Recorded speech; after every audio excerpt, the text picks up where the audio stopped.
I'm going to invite the chime to sing. And this is a gentle invitation to arrive fully to this practice today.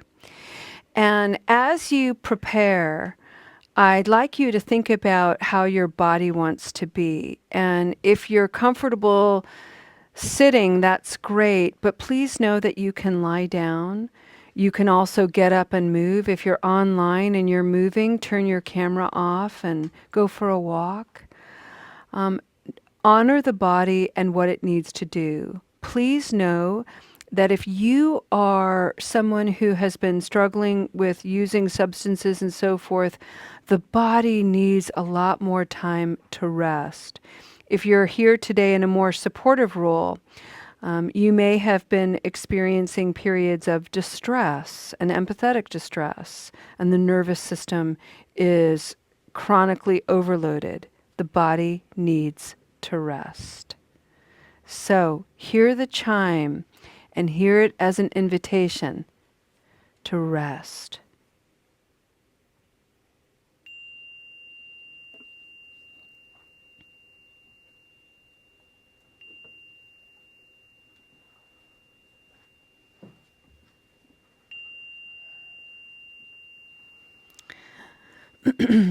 Welcome, everyone. This is SatiSeva, reimagining recovery and support. And today I'd like to share with you an intention, a sentiment of metta. Metta means loving kindness as a way to begin our practice and our reflection. Today's sentiment is this little painting. It's upside down here that I did. And on the back it reads, "May I open to relentless randomness as elegant chaos." What do I mean by that? Good question. I don't even know. Let's read it again. May I open to relentless randomness as elegant chaos.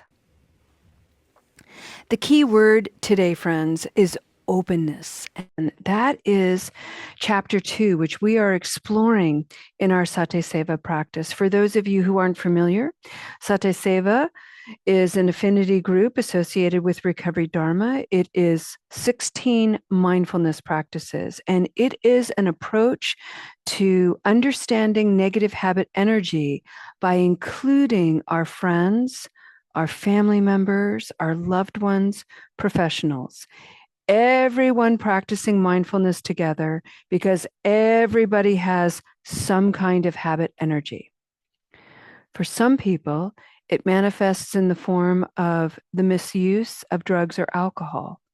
For others, it is unskillful and unethical conduct related to interactions with people, intimately or not intimately, aggression, hostility, thievery. It can show up in the ways in our relationship to food or work or exercise.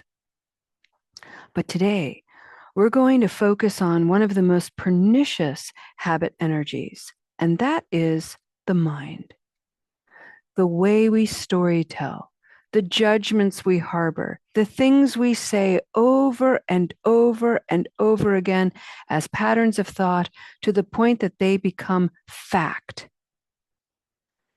And so, using the mindfulness practice of openness, we begin to cultivate a practice of learning to observe the mind, learning to observe the body, learning to observe our emotions, not as an opportunity to make excuses, not as an opportunity to determine where do these thoughts come from and hunt it down and get rid of it, but simply to notice. We are becoming anthropological observers of our own thoughts and stories, our own bodies and emotions. but we need to have a lot of openness to be able to do this. And openness is, this chapter begins by gazing at the cosmos, by gazing into infinite space. There's nothing more open than the universe. And what's fascinating about just taking a moment to bring the cosmos into our consciousness is this. Here we are sitting in North America, and our perspective is we're looking at everything upright. There's nothing upside down about me. I'm sitting upright, except on the other side of the world, on the other side of the globe, that person's perspective views me as upside down. I'm upside down relative to the universe. So the point is, it's a matter of perspective. And in the universe, there is no directionality. It's all suspended. And the thing that defines directionality is one's perspective. But as you can see, our perspectives can be skewed. So we create this open space in order to observe our perspectives, in order to allow multiple perspectives to come forward. Here's another example. I have this little jar of lotion. And the perspective that I'm sharing with you all is this beautiful cobalt blue face.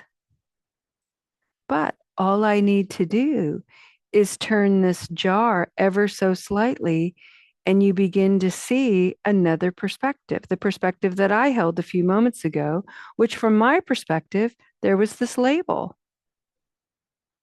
which you wouldn't have seen had I not changed this jar, the perspective of this jar.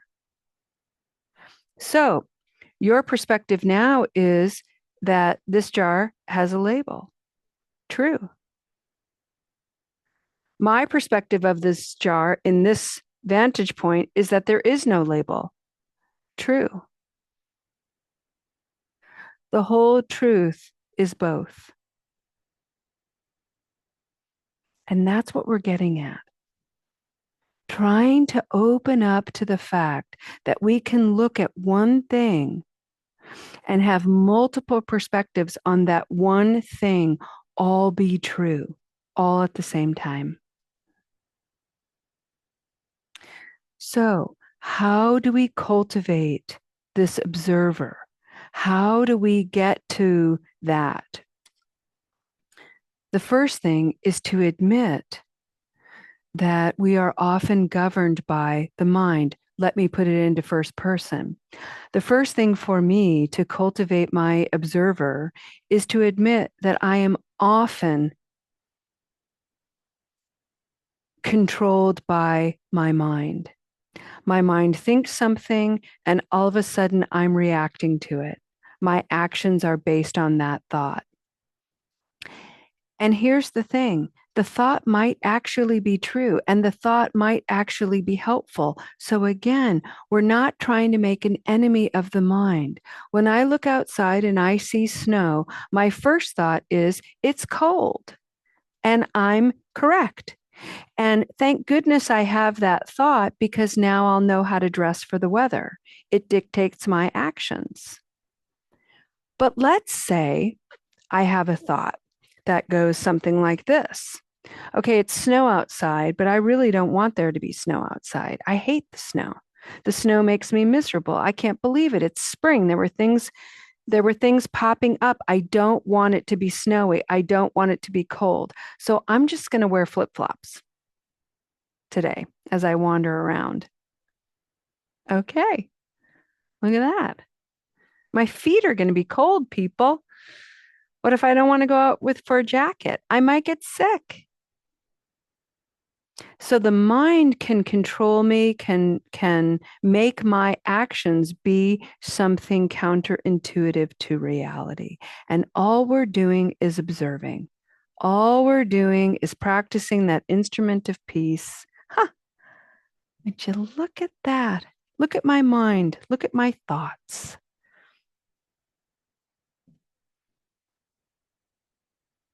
So today, what I'd like to read for you is something we began last week, and that is using nature, observing your natural surroundings.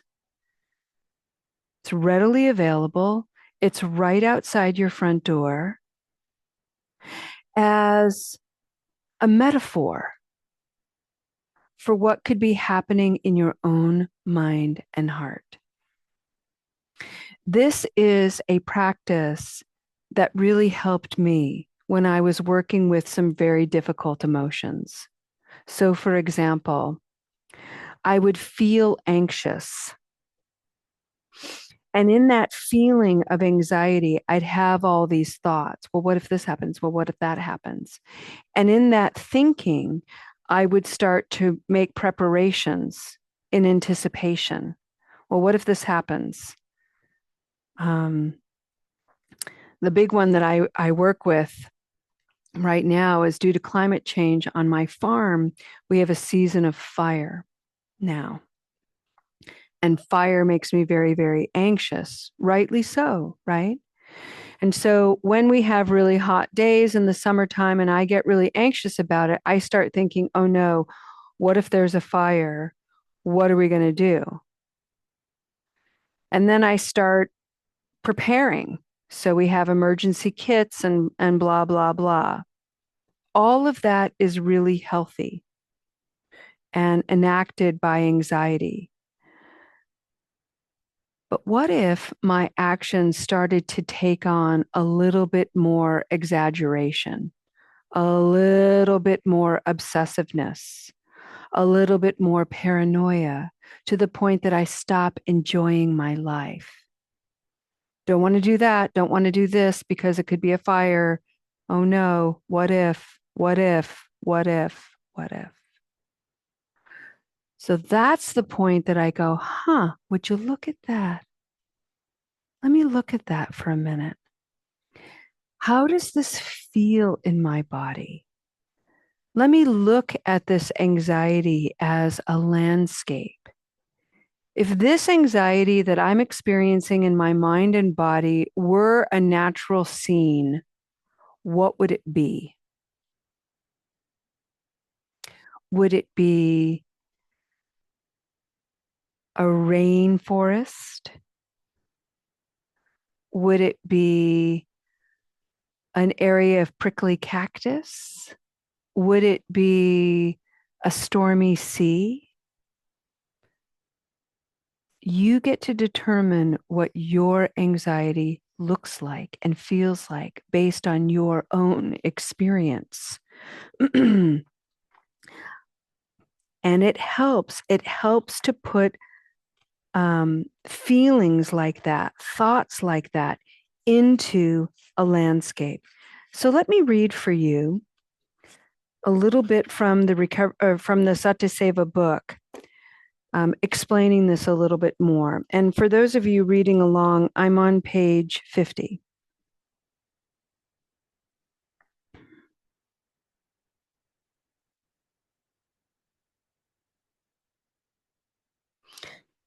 So in this section, I talk about anxiety, and I'd like to read it for you. Anxiety is another tricky emotion and presents as a constricted space and varies depending upon the conditions.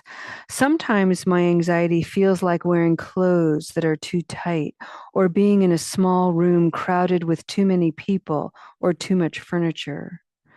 Sometimes when anxious feelings arise, the bewilderment driving my actions is as nerve-wracking as being lost in a maze. When I'm aware that anxiety has come to visit, I practice openness by being gentle. Wow, would you look at that? I feel tight. I wonder what that is all about. Is there an old fear surfacing? Do I need to protect something? I just found a typo. Oh my gosh. I wonder if there's something I can learn here. To bring ease to my heart mind, I breathe and intentionally expand my ribs, creating more space for my core to move. I also like to play with openness when I'm in a peaceful state of mind. Forests bring all the good feels for me. The air, thick with the scent of petrichor, fills my senses as I walk upon the loamy earth. The sacredness of the woods teems with lushness and life for my roaming eyes, seeking small wonders.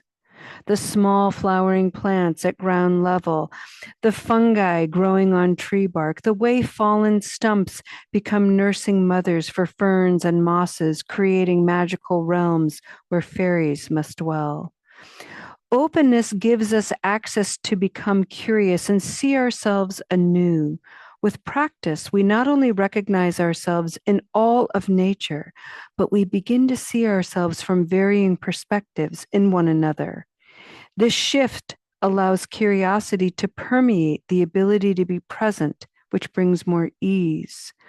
That action alone is a profound expression of love. Although this may sound easy, the reality is that most of us harbor deeply entrenched habit energy that inhibits us from experiencing the brightness of openness.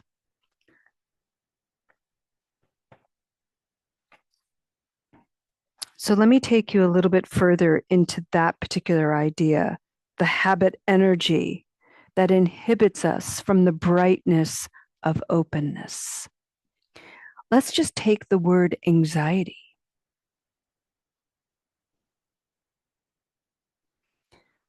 And just observe what you think about that word.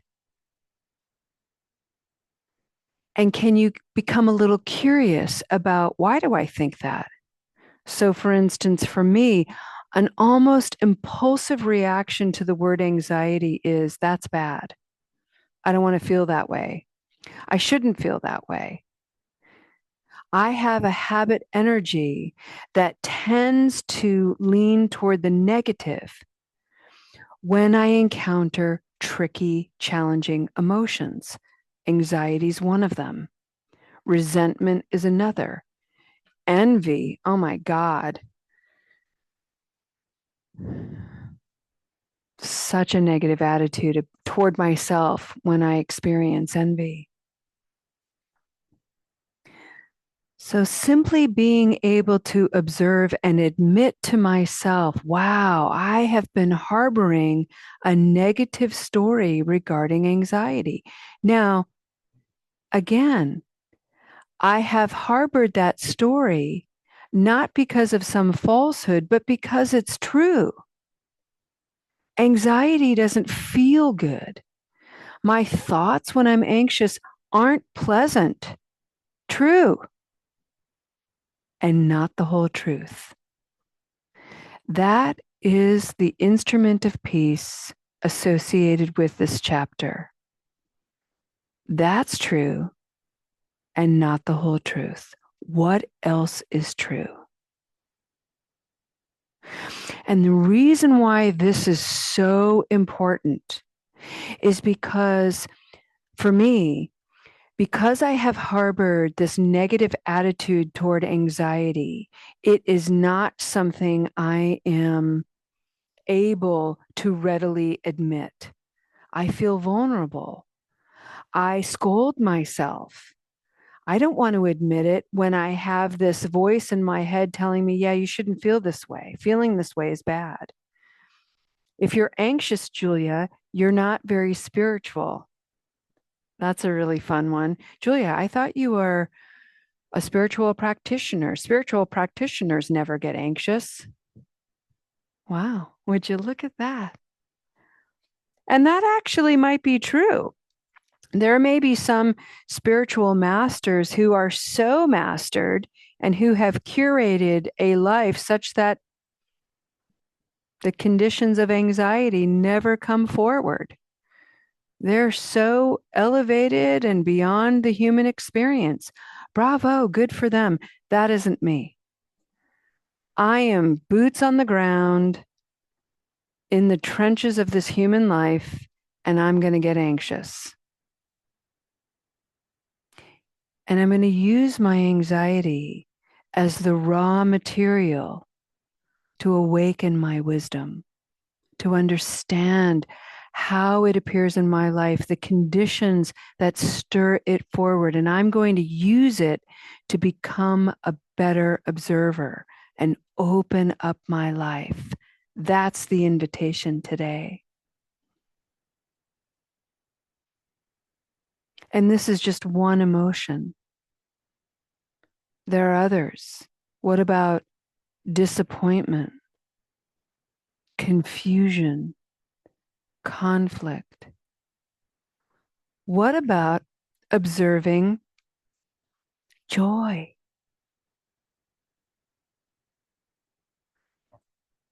That's a funny one because sometimes when we're working really hard, or if we're really trying to understand regret and we're working really hard, if joy comes around, we feel suspicious of it. Like, I don't deserve to be happy. I've done all these terrible things.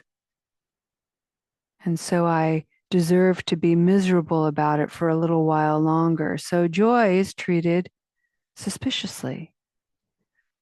Isn't that a fascinating fiction? Why do we do that?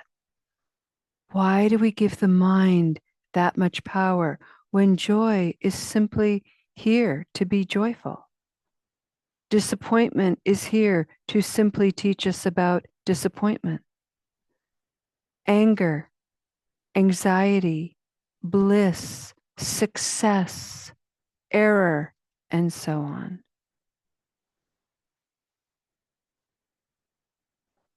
To be open is to see clearly how these arisings are coming forward. What are the conditions of them?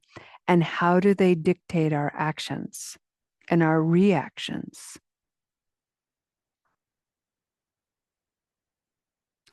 So let's practice together. And let's just breathe this practice. It's so simple. Right now, notice your conditions. In Soul Center, we're in the beautiful sanctuary. People are in various postures, noble seated postures. Many people are lying down. Atlas is very peaceful. There's a noisemaker from one of the tenants across the hallway. There's the sound of my voice. It's warm in this space. It's beautiful.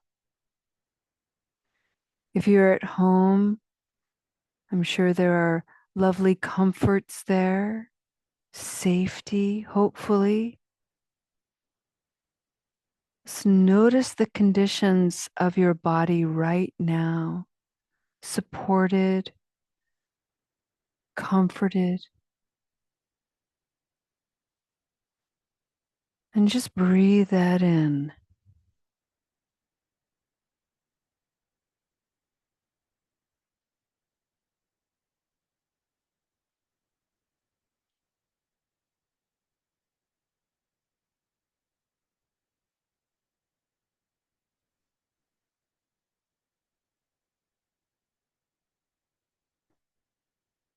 Allow the body this concentrated effort to be still.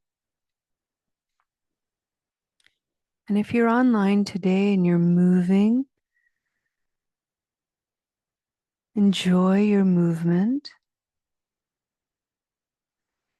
If you're online today and you're driving in a vehicle, just pay extra attention to your surroundings. Or maybe even pull over if you can and enjoy a little bit of stillness. Simply observe the body breathing in, breathing out. Don't worry about the mind right now. Let the mind do what it's doing. We're just going to breathe. Concentrate your attention on your belly, below your navel. You can even put a hand there if you want to. And when you inhale, feel the belly rising gently. And when you exhale, feel the belly contract gently.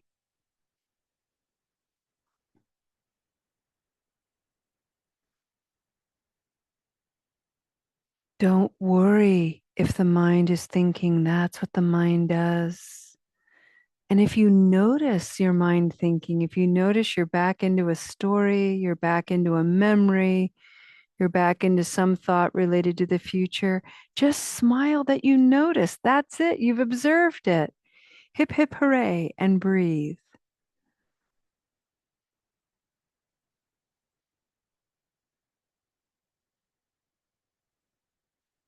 And let's do this quietly now. And please hear this encouragement. If the mind wanders in thought and you have to bring it back to the breath 50 times today, that's amazing that you noticed it that many times. It's so good. It's wonderful. If it happened 100 times, bravo that you noticed it all those times. That's the practice of observation, simply noticing. And with practice, the time between thoughts will increase. And the time you can stay focused on the breath will increase. But there's no race here. There's no striving here. There's just observing what your mind and your body are doing in this meditation. Remember, friends, you brought yourselves here today, which is an extraordinary act of virtue. It's so good. You've brought your beautiful experiences, your wise minds, and you've brought it to this collective soul. It is powerful. So enjoy this practice of breathing and noticing the mind.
Friends,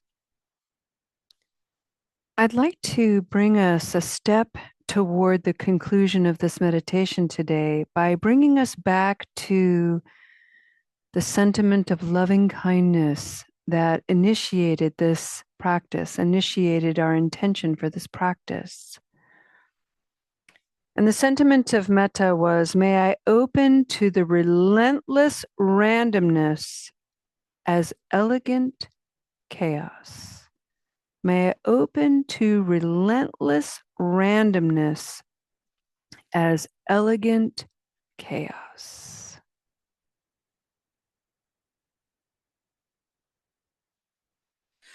In order to see clearly, we have to have a lot of space. We have to have a lot of openness. Being outside, going to wide open spaces helps for this practice. And so, for instance, the relentless randomness for me is how these random thoughts just pop up into my head. I could be thinking about one thing and I notice it and I'm like, oh yeah, there it is, thinking. I'm just going to breathe now. And the next thought is, did I tighten the lid on that mayonnaise jar in the fridge? Oh no, I'm thinking, going to breathe now. And then my next thought is, I wonder who's going to win Best Actor at the Oscars today. I mean, just the randomness of my mind, it goes all over the place. And I don't think my mind is very unique in that way. But if I'm not observing this, if I'm not watching it carefully and constructively, then the mind in its randomness and its relentless randomness can become a source of destruction and chaos. I am all over the map in my reactions. I'm going from this to that to this to that without a single thought. I'm completely unconscious to my life. Whereas if I can learn to become an observer and see my mind's randomness, and even if it's chaotic, there could be an elegance to it, a little bit like watching bees or hummingbirds. They flit from one thing to another, and it's very random and very chaotic, and yet there's some elegance to it. And I can only see that because I've cultivated some openness, some space to see. I've created stillness in my mind and body in an open space to observe. And that's what we are invited to do with our own minds.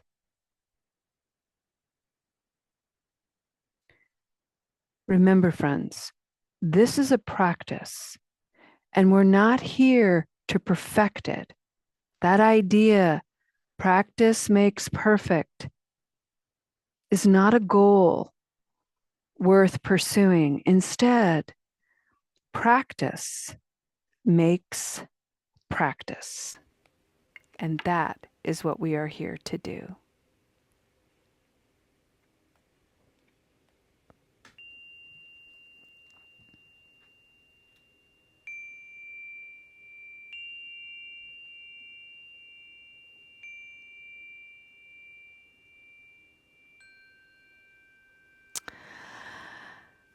Okie dokie. For the integration part, there's a couple of things that I want to say about openness and working with emotions and difficult thoughts as landscapes and cultivating a spirit of curiosity about what am I seeing? What am I noticing? Is the importance of time, to be patient. This takes a lot of time. The other thing I want to mention, one of our community members was reflecting back on one of the things that we do in the Spokane Sangha and certainly in Recovery Dharma is really looking at the labels that we assign ourselves and how the history of traditional recovery was all about labels and the motivations behind it. And that is very helpful to some people. It really is. And it does keep people accountable, and it does do some very positive things. What we're reimagining and what we're challenging in those traditions, certainly what I'm challenging, I'll just make it first person, is I don't want anybody participating in these practices and principles to feel like conformity is a requisite for belonging. So you don't have to conform to a certain way of being, a certain way of doing, certain things to say to belong in this community. You belong because you're already here. That's it. That's all we ever need to do. And each person's journey is deeply complex and highly personal.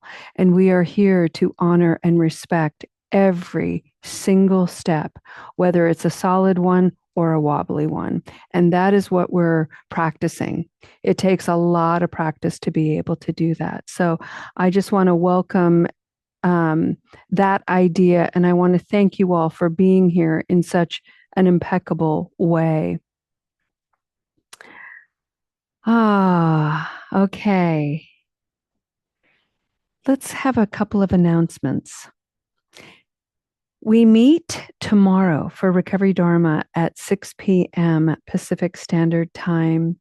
We meet also on Wednesday morning at 11 a.m. for SatiSeva. And at that time, we're going to work on something in the SatiSeva practices called a practice. And so I'll read a little meditation, a very specific practice to continue helping us cultivate openness, the practice of noticing, observing, being curious. So that's what we'll work on this Wednesday.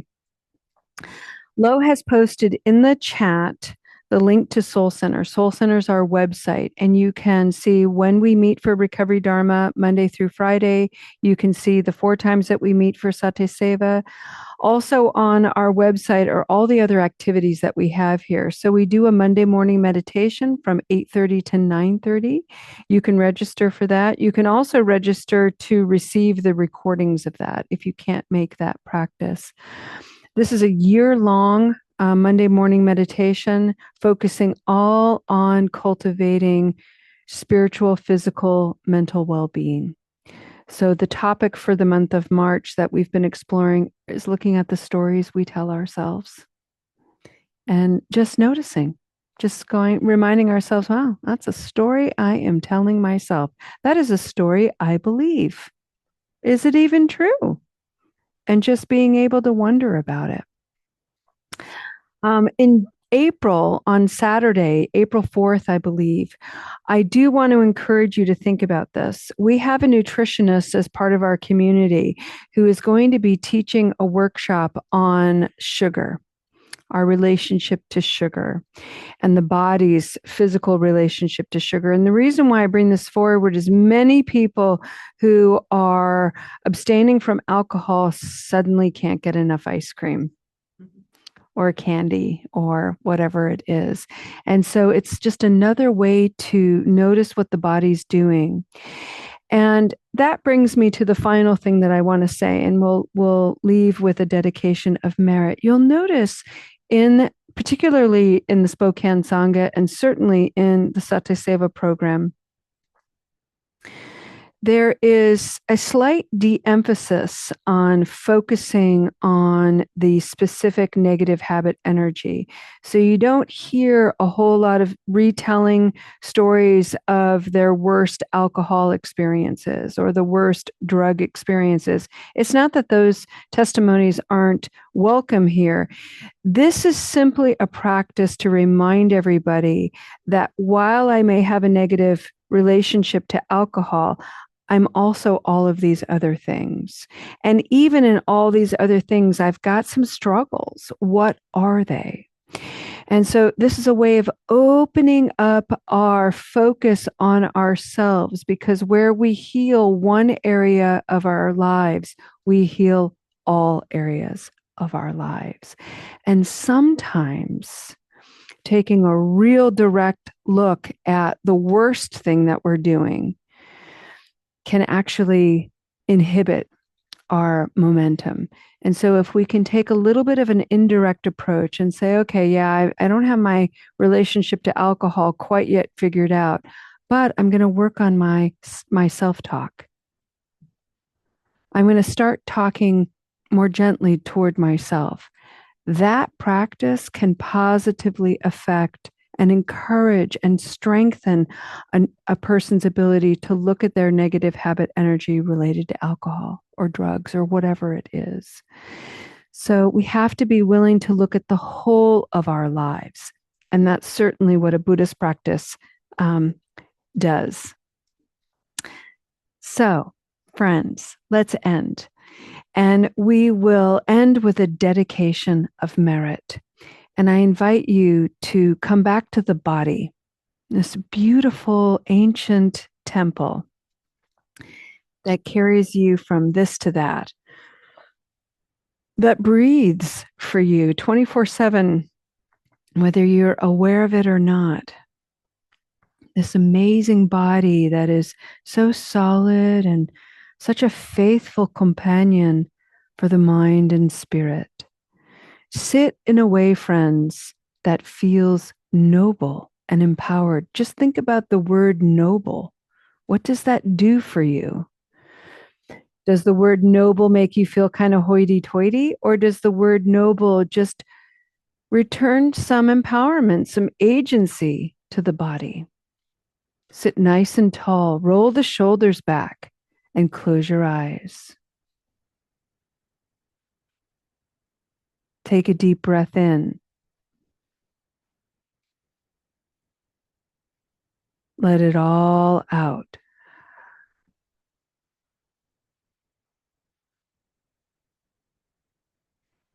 It is tradition that whenever we come into the presence of the three jewels, the Buddha, the Dharma, and the Sangha, the person who was able to understand the conditions of suffering enough to create thousands and thousands of teachings, the Dharma, and share them with a community worldwide, the Sangha. Whenever we come into the presence of these three jewels, we set an intention for the practice, and we end the practice by dedicating the positivity, the goodness, the merit that was generated here today.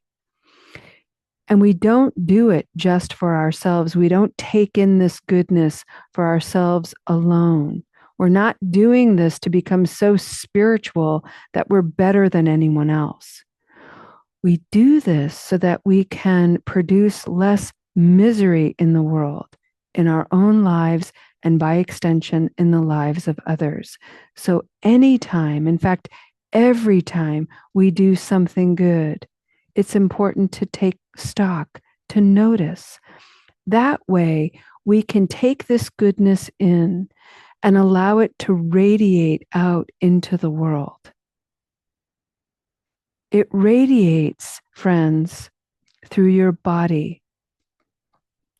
This goodness, this wisdom that you heard today, this collective soul, the ways we're so alike.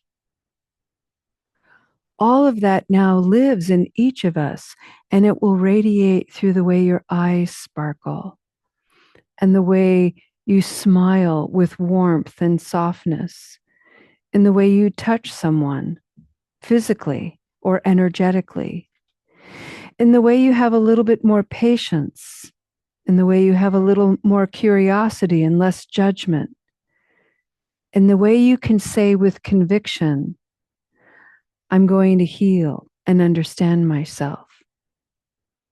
And in the way you say to someone with enormous tenderness and affection, I love you. Friends, take this goodness, spread it far and wide. Look around. The world needs this, coming from you, exactly as you are. Thank you for your practice today. I hope I see you again, maybe even as soon as tomorrow. Namaste.